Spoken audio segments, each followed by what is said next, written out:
Maitreya, be proud of every wrinkle. Nothing in life is just sweet and pretty. Life is hard many times. Life is a mess, a brutal collision between difficult feelings and more. Life is not only a beautiful smile and only happiness, nor only sunshine and blue skies and where there are no troublesome hard edges.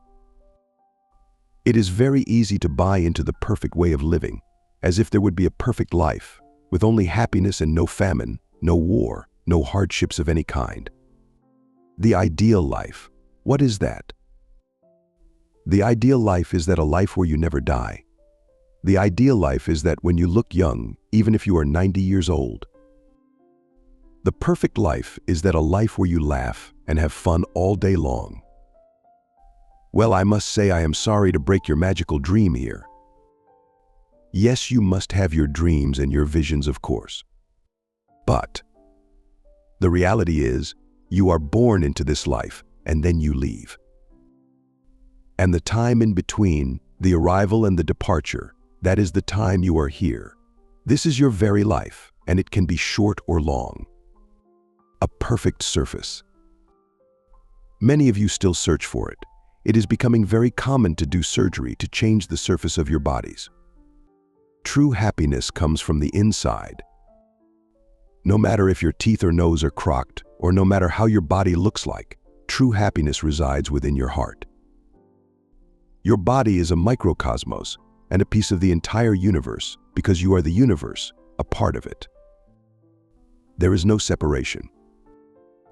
It is okay, for example, to do surgery of your nose if you cannot breathe through it. And the same goes for the entire body if you really need help to make it function well. I don't say anything. And you might say it is a choice. And yes, it is. If you have a bottom that you think is too small and you want a really big bottom, then you can have it. Just doing the surgery? Oh yes, but God don't think it is necessary. God thinks your bottom is okay as it is. It is God that is the creator. You are an image of God. God says, what is it that you really are searching for? Changing your bodies can actually be a sorrow in disguise. It starts with makeup, showing less and less of yourself and who you really are, showing a face that is not yours entirely. Please just be you, exactly as you are. I love you as you are, and you don't need to change to please me, says God. But if you are sad, be sad. Don't hide it. If you feel sorrow, feel it. Don't hide your feelings. Don't hide yourself, hiding behind a perfect make-up and not allowing your true feelings to surface. Please take your feelings seriously, because I do. I listen to what you feel and what you want to express, for I love you. Some makes money on this, and many times there are painful experiments on animals in laboratories for cosmetics and more. What vibe does this give? Pain and assault of animals to look different.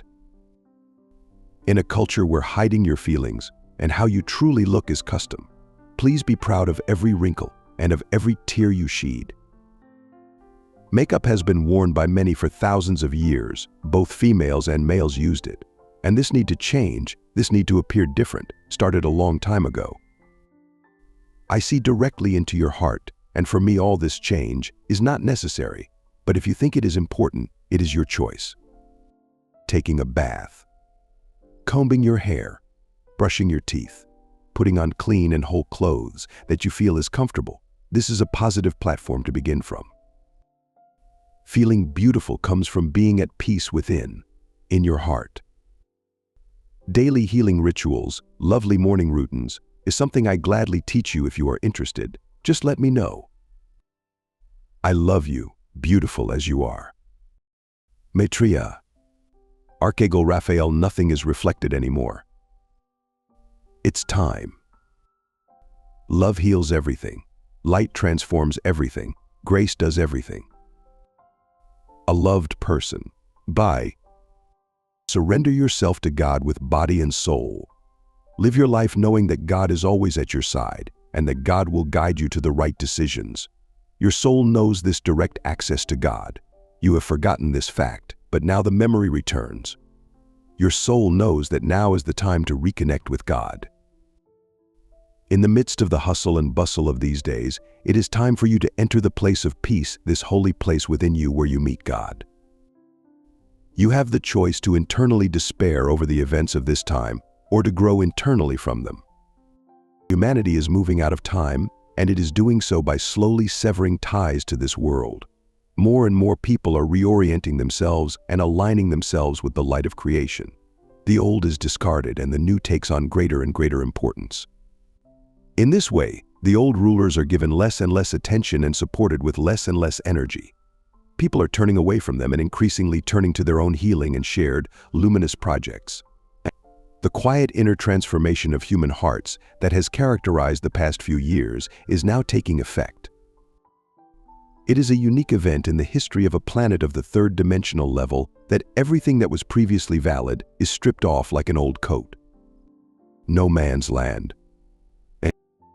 Today, many people find themselves in a kind of no man's land. The old directional arrows are no longer useful, and the new signposts cannot yet be completely trusted.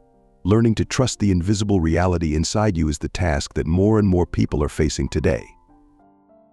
At this point of awareness, the door to God is thrown wide open, and so, despite all initial doubts, the reconnection of man with the source of all life begins. This message serves as an encouragement to willingly engage in your inner transformation and to trust your inner voice more and more. The noises outside distract you, and only by perceiving the inner voice can you stay with yourself and make the right decisions. Activating your inner wisdom by connecting with soul knowledge is what matters now.